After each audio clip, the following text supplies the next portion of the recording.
Welcome to Let Me Fix This. Enjoy the video. In this video, I will show you how to make spicy tuna roll with canned tuna. First, drain your canned tuna very well to ensure your roll isn't watery. Then, flake the tuna finely with a fork until it has a consistent texture.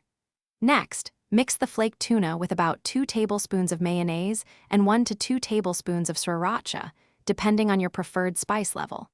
This creates the delicious, creamy, and spicy filling for your rolls. Now let's talk about the foundation, the rice. Prepare your sushi rice as directed on the package, aiming for a slightly sticky consistency.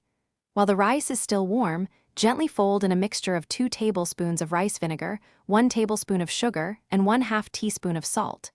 This seasoning is crucial for authentic flavor.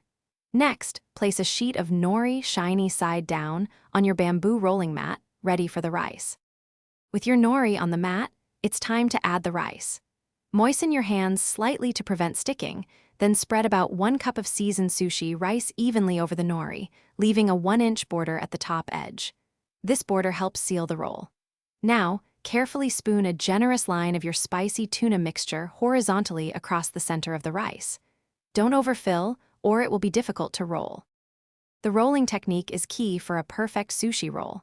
Using your bamboo mat, lift the bottom edge of the nori and roll it tightly over the filling, pressing gently to create a compact cylinder. Continue rolling, applying even pressure until the roll is fully sealed.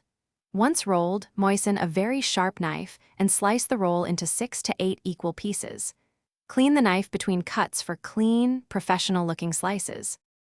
Thanks for watching. If you found this helpful, don't forget to like and subscribe.